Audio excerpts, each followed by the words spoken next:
Hello student, कैसे हो आप सभी। आई होप सो आप बहुत बढ़िया होंगे और आपकी पढ़ाई भी निरंतर चल रही होगी। आज हम लेकर आए हैं आपके लिए जो अपना हिस्ट्री का चैप्टर चल रहा था। पहला चैप्टर हमने ख़त्म कर दिया था और आज जो अपना दूसरा चैप्टर है हिस्ट्री का ही दूसरा चैप्टर है, जो उससे ही फर्स्ट जो चैप्टर था उससे ही लिंक है, राजा और उनके राज्य। तो 700 से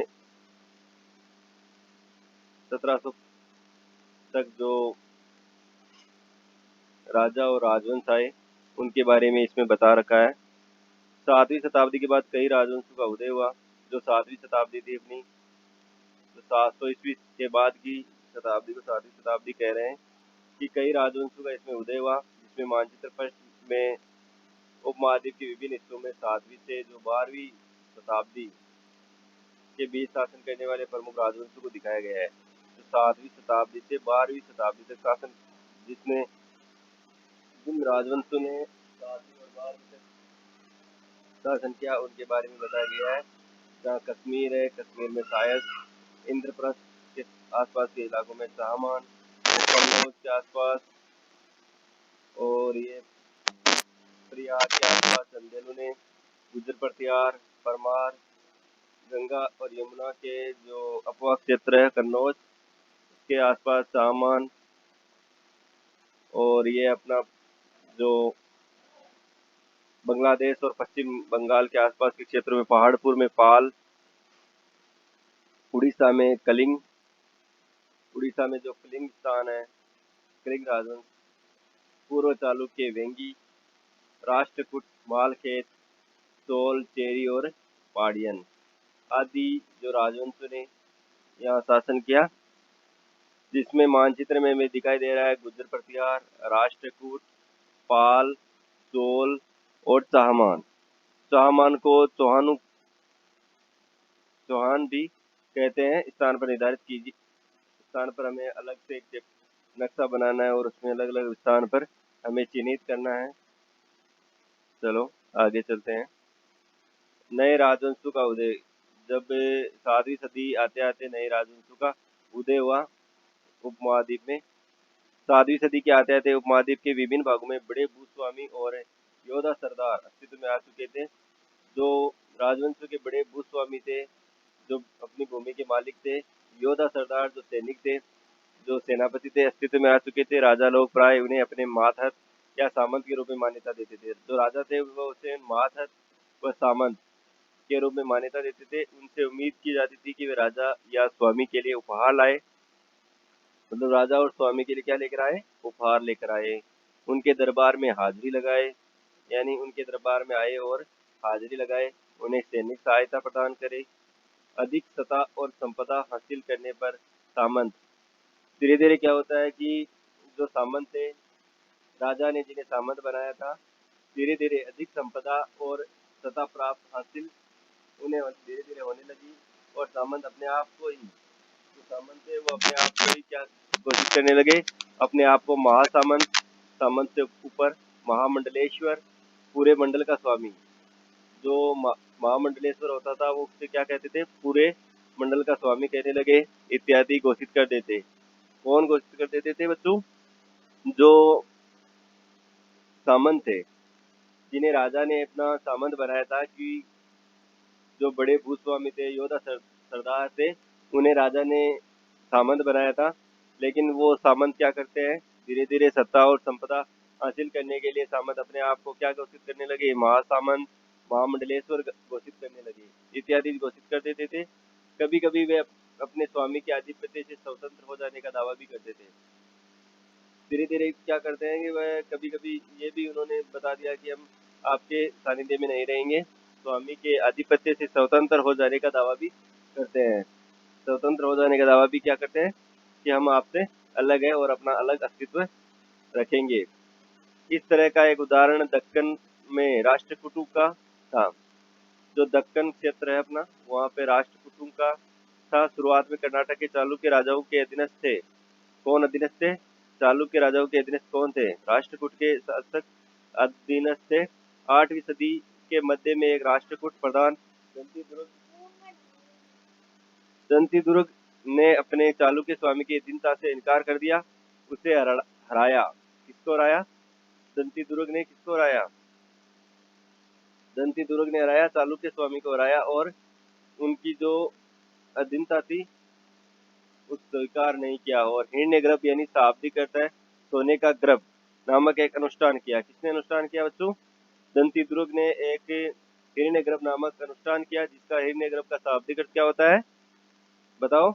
हिरण्यगर्भ का शाब्दिक अर्थ होता है जो सोने का गर्भ नामक एक अनुष्ठान होता था उसे कहते हैं। जब ये अनुष्ठान ब्राह्मणों की सहायता से संपन्न किया जाता था तो ये माना जाता था कि इसमें याजक जन्मना क्षत्रिय न होते हुए भी क्षत्रिय रूप में सहस्त्रित्व प्राप्त कर लेगा।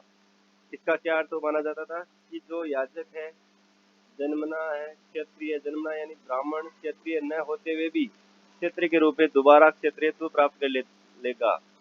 मतलब कि जो क्षत्रिय वंश के नहीं है, जो दूसरी अन्य वंश से आते हैं, वो ये यज्ञ करके क्या प्राप्त करते थे? क्षत्रियत्व प्राप्त कर लेंगे। कुछ अन्य उदाहरणों में उद्यमी परिवारों के पुरुषों ने अपने राजशाही कायम करने के लिए सैन्य कौशल का इस्तेमाल किया। मिसाल के तौर पर हम देखते हैं कि कदम क्षेत्र था, वहाँ का मयूसरमण गुर्जर प्रतिहार हरिश्चंद्र ब्राह्मण था, जिन्होंने अपने परंपरागत पेशे को छोड़कर ब्राह्मणों का परंपरागत पेशा कौन सा था बच्चों? शस्त्र नहीं था ब्राह्मणों का था जो वेद थे, उपनिषद थे, उनको पढ़ना और उनके बारे में अधिक से अधिक जानकारी प्रदान करना था। लेकिन वो उनको छोड़कर शस्त्र को अपना लिया और क्रमशः कर्नाटक और राजस्थान में अपने राज्य सफलतापूर्वक स्थापित किए। किसने स्थापित किया बच्चों? ये जो अपना हरिश्चंद्र गुर्जर प्रतिहार काल में जो हरिश्चंद्र नामक था राजा था, उसने ब्राह्मण था लेकिन उसने क्षत्रिय रूप धारण करके कर्नाटक और राजस्थान में अपने राज्य सफलतापूर्ण स्थापित किया। अब ये आपके मन में ये विचार उत्पन्न हो रहा होगा कि क्या एक शासन बनने के लिए क्षत्रिय रूप में पैदा होना महत्वपूर्ण था? अगर कोई क्षत्रिय रूप में पैदा नहीं होता है, वो क्या क्षत्रिय नहीं बन सकता? इसके बारे में इसमें बता रखा है कि अलग अलग शासकों ने ऐसे शासक हुए जो अलग अलग वंश से आकर भी इन्होंने शासन किया है। अब हम आगे देखते हैं राज्यों में प्रशासन। इन नए राजाओं में से कई ने महाराजाधिराज, इसमें जो हमें बताया गया है महाराजाधिराज की उपाधि राजाओं के राजा किसने धारण की? अलग अलग जो राजाओं ने कई महाराजाधिराज की उपाधियां धारण की। त्रिभुवन चक्रवर्ती जो 3 भुवनों का स्वामी हो, और इसी तरह की अन्य भारी भरकम उपाधियां धारण की। किसने उपाधियां धारण की? जो राजा थे, जो अलग वंश से बनकर आए और क्षत्रिय धारण किया, उन्होंने अलग अलग उपाधियां धारण की। लेकिन इस तरह के दावों के बावजूद वे अपने सामंतों के साथ ही किसान, व्यापारी व ब्राह्मणों के संगठनों के साथ अपनी सत्ता की साझेदारी करते थे। किनके साथ सत्ता की साझेदारी करते थे? अपने सामंत, एक साथ ही साथ किसान, व्यापारी और ब्राह्मणों के संगठनों के साथ अपनी सत्ता की साझेदारी करते थे। इन सभी राज्यों में उत्पादकों अर्थात किसानों, उत्पादक कौन थे? राज्य का जो उत्पादन कौन होता है? उत्पादक कौन होता है?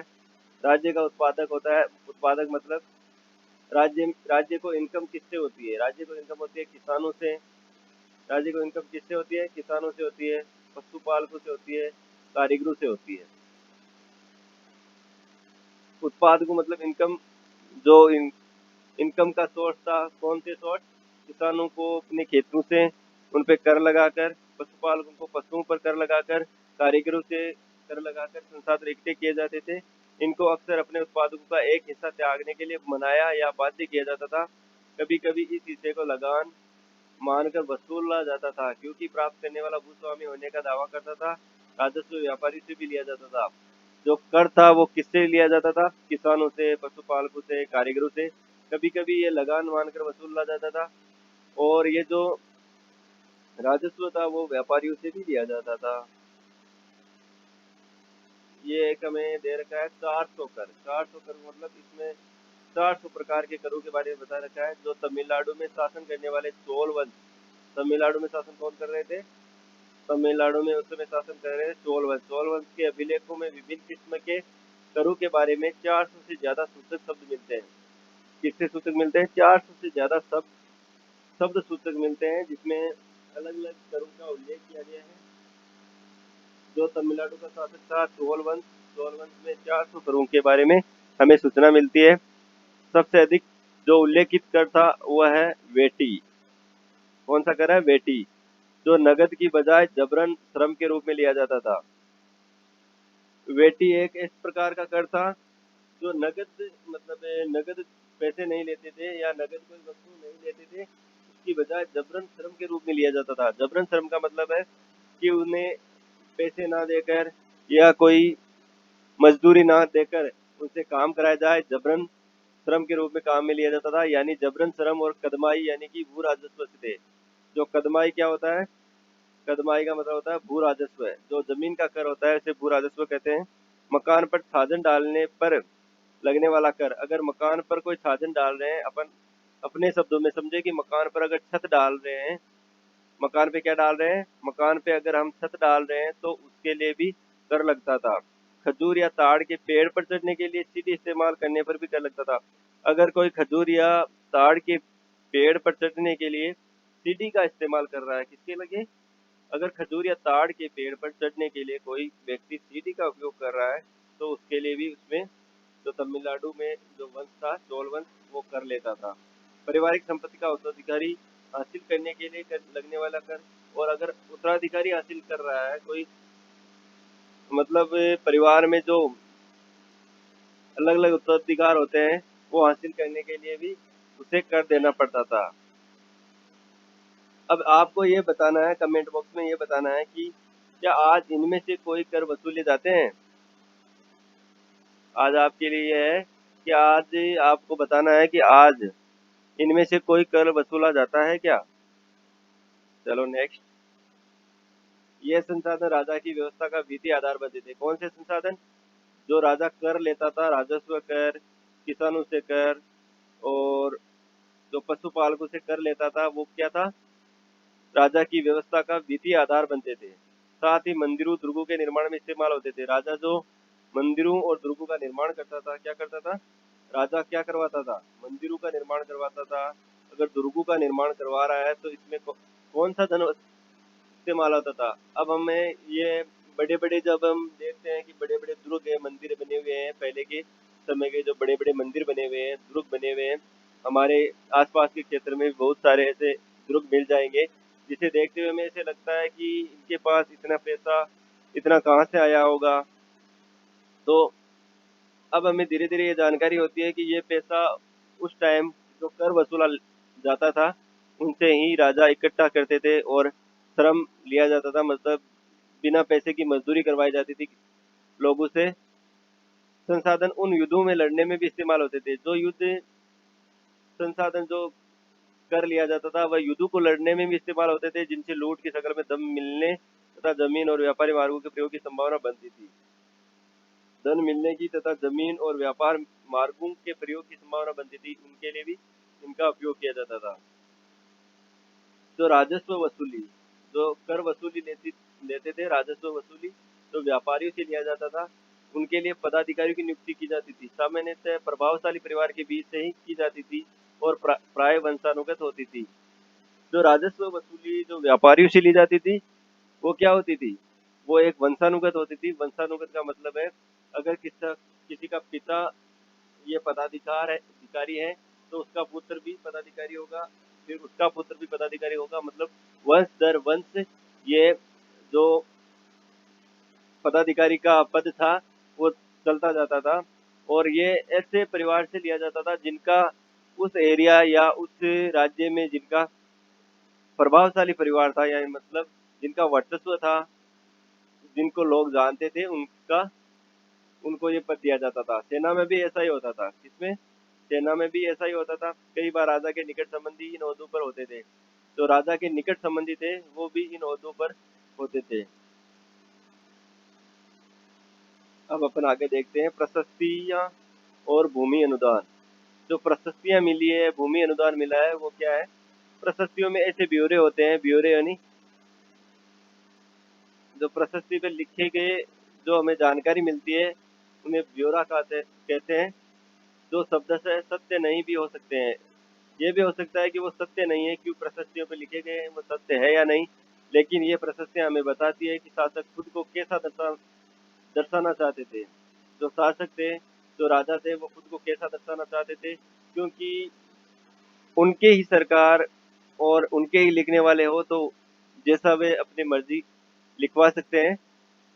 लेकिन हमें यही जानकारी मिलती है कि हो सकता है वो गलत है, लेकिन हमें ये ऐसा जानकारी इससे मिलती है कि जो उस टाइम के शासक थे वो खुद को कैसे दर्शाना चाहते थे, उसके लिए हमें ये देखने को मिलता है कि मिसाल के लिए हम देखते हैं कि सूरवीर क्या लिखवाते थे? सूरवीर लिखवाते थे, विजय योद्धा जो युद्ध में विजय होता था वो लिखवाते थे, विद्वान ब्राह्मणों द्वारा रची गई थी जो अक्सर प्रशासन में मदद करते थे। ये किनके द्वारा लिखी गई थी?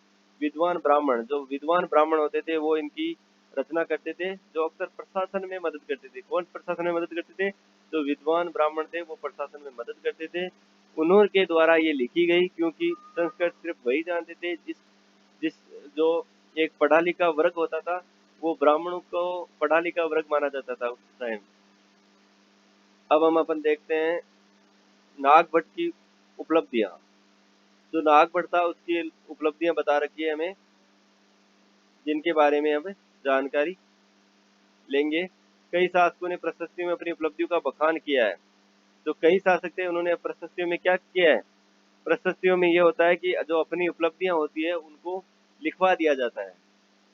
प्रशस्ति किसी पत्थर पे लिखवा दिया जाता है, शिलालेख कहते हैं उसको, किसी कागज पे लिखवा दिया जाता है, या कागज तो टाइम थे नहीं तो जो जो तांबे के ताम्र पत्र थे उन पे लिखवा दिया जाता था। पिछले साल हमने गुप्त शासन समुद्रगुप्त की प्रस्तुति के बारे में पढ़ा था।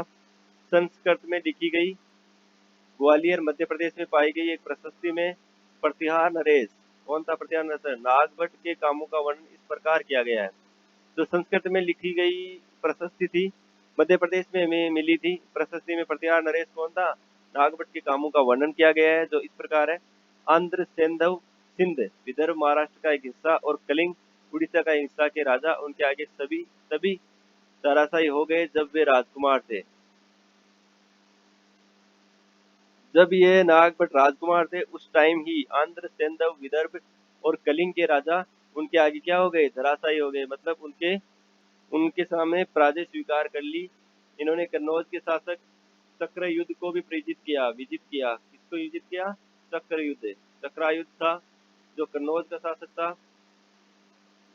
उसको भी इसने हरा दिया था। किसने हराया था? नागभट्ट ने हराया था। उन्होंने वंग वंग यानी बंगाल का हिस्सा वंग कहलाता था, अनर्थ गुजरात का हिस्सा, मालवा मध्य प्रदेश का हिस्सा, किरात वनवासी तुरुस्क तुर्क का हिस्सा, जो वत्स है मत्स्य है दोनों उत्तर भारत के राज्य थे, राजाओं को पराजित किया। इस प्रकार ये एक प्रशस्ति हमें दिखा रखी है जिसमें नागभट्ट के द्वारा लिखी गई उसकी उपलब्धियां बताई रखी है, जो संस्कृत में लिखी गई थी, और ये ग्वालियर मध्य प्रदेश में पाई गई प्रशस्ति है। आगे हम देखते हैं राजा लोग प्राय ब्राह्मणों को भूमि अनुदान से पुरस्कृत करते थे। जो इस कामों के लिए अलग अलग जो काम करते थे ब्राह्मण, तो राजा लोग क्या करते थे? राजा लोग इनको पुरस्कृत करते थे, और पुरस्कार प्राप्त करने की होड़ में ब्राह्मण क्या करते थे? जो उपलब्धियां थी उनको बढ़ा चढ़ाकर नया रूप देकर अपने भाषाओं को अलंकृत करके वो उनको बताते थे, लिखवाते थे। ये ताम्र पत्रों पर अभिलेखित होते थे जो भूमि पाने को दिए जाते थे। ये क्या थे? ताम्र पत्रों पर अभिलेखित होते थे जो भूमि पाने वाले को दिया जाता था। जो भूमि पाने वाले मतलब अपन हम अभी जो बोलते हैं पट्टा, पट्टा जो भूमि प्राप्त करते थे उनको मिलता था। ये हमें दिखा रखा है, ताम्र पत्र है जिसमें संस्कृत में ये जो लैंग्वेज है उसमें लिखा गया है। और जो एक कड़ा बना रखा है उस पे एक मोहर सी लगी हुई है जिससे राजा की मोहर होती थी, और ये अलग अलग ताम्रपत्र हैं। हमें ये इधर इसका संक्षिप्त में बताया गया है कि ये थोड़ा संस्कृत और थोड़ा तमिल में लिखा हुआ है। वो ताम्रपत्र का एक संग्रह है, जुट है, जिसमें 9वीं सदी में एक शासक के द्वारा दिया गया भूमि अनुदान का उल्लेख है। जिन कड़ियों से ये पत्र जुड़े हैं उन पर राज की मोहर लगी है। जो ये पत्र जुड़े हैं वो उसमें क्या लगी हुई है, जो राजा की मोहर होती थी वो लगी हुई है, जो ये बतलाने के लिए ये एक प्रमाणिक दस्तावेज है। क्या बतलाने के लिए कि राजा उस टाइम भूमि देने पाने वाले को ताम्रपत्र दिया जाता था, मोहर लगा के जो मिलता था। आगे हम चलते हैं नेक्स्ट। भूमि के साथ साथ भूमि के साथ क्या क्या दिया जाता था, जो भूमि ब्राह्मणों को दी जाती थी उनके साथ क्या क्या दिया जाता था। यह चोलों के द्वारा दी गई भूमि अनुदान में तमिल भाग का एक अंश है।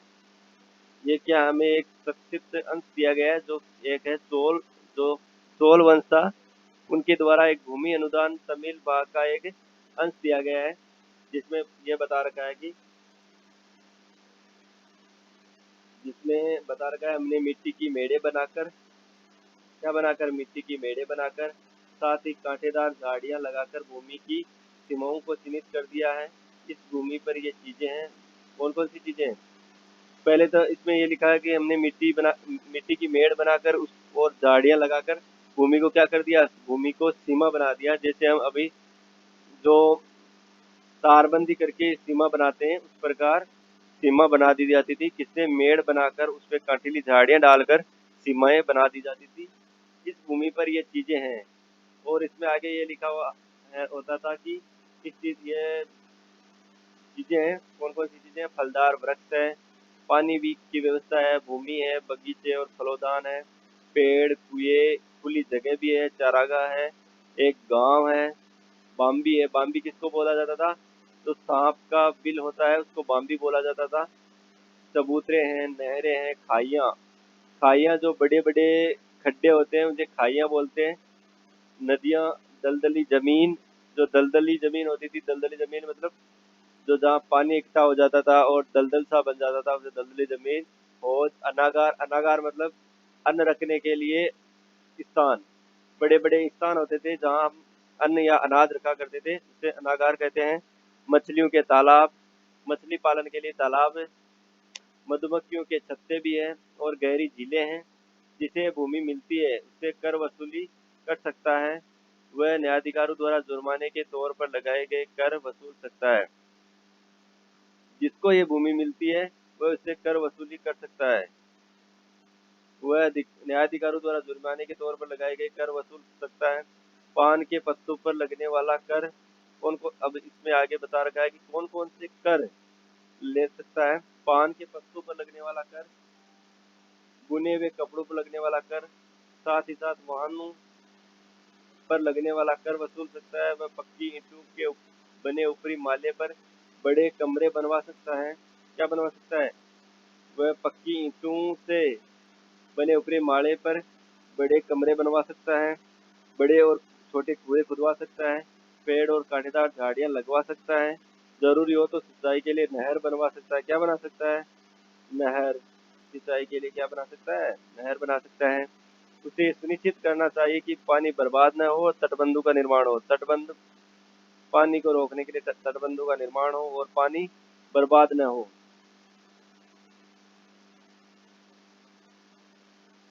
अब हमें एक क्वेश्चन दे रखा है जिसमें बता रखा है कि जो लेख में सिंचाई के जितने संभव स्रोत का उल्लेख कर रखा है उनकी सूची बनाएंगे और उनके बारे में विचार विमर्श करना है और उसको कैसे इस्तेमाल होना है उनके बारे में भी हमें जानकारी एक अलग लिस्ट बना के उनमें रखनी चाहिए। चलो अब हम आगे देखते हैं। 12वीं शताब्दी में एक वृत्त संस्कृत काव्य भी रचा गया। जो 12वीं शताब्दी थी उसमें एक वृत्त संस्कृत काव्य भी रचा गया था, जिसमें कश्मीर पर शासन करने वाले राजाओं का इतिहास दर्ज है। जो कश्मीर जो भारत का अभिन्न हिस्सा है उस पे जो शासन करने वाला राजाओं का इतिहास दर्ज है, जिसे कलहण नामक एक रचनाकार द्वारा रचा गया। कलहण ने अपने वृत्तांत लिखने के लिए शिलालेखों, दस्तावेजों, प्रत्यक्षदर्शियों के वर्णनों और पहले के इतिहासों समेत अनेक तरह का स्रोतों का इस्तेमाल किया।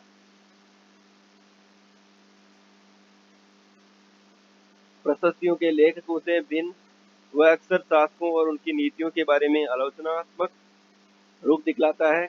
इसकी 12वीं सदी के लिए असाधारण ग्रंथ था। इसलिए ये 12वीं सदी क्या क्या था? असाधारण ग्रंथ था। अब हम आगे देखते हैं। धन के लिए युद्ध। युद्ध किसके लिए बता रखा है? आगे धन के लिए जो युद्ध होता था उसके बारे में बता रखा है।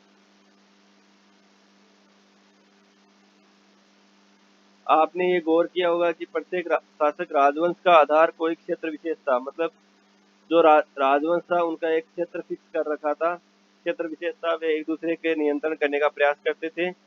एक विशेष रूप से वांछनीय क्षेत्र जो गंगा घाटी में कन्नौज नगर गुर्जर प्रतिहारों का था।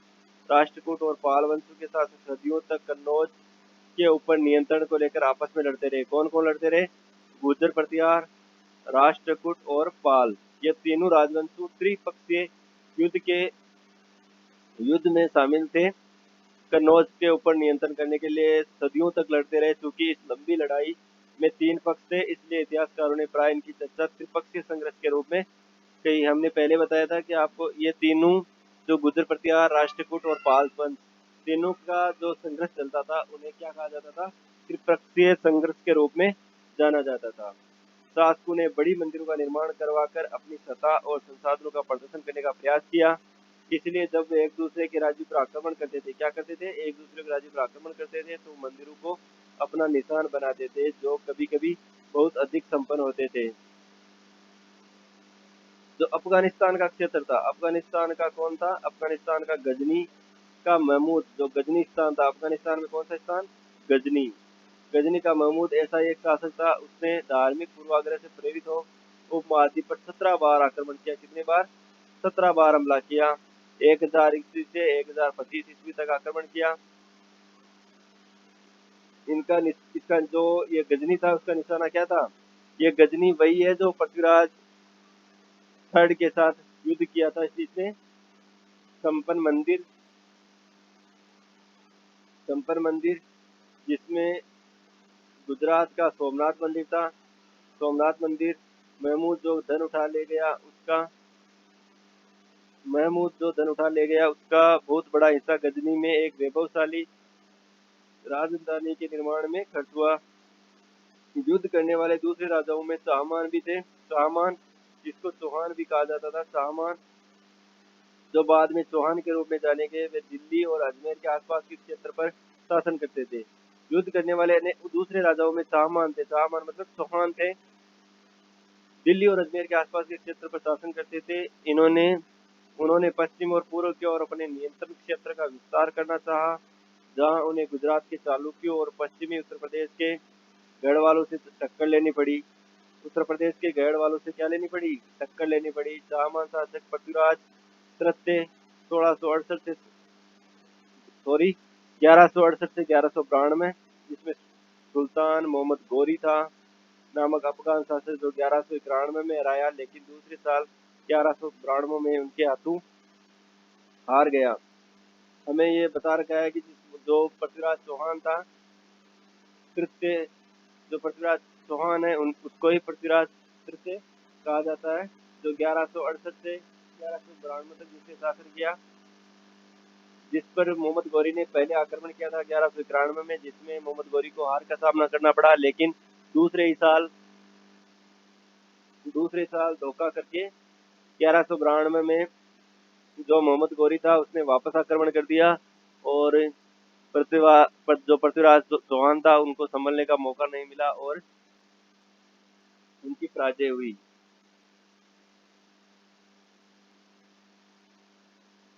लेकिन दूसरे साल 1192 में वो जो मोहम्मद गौरी था वो विजय रहा।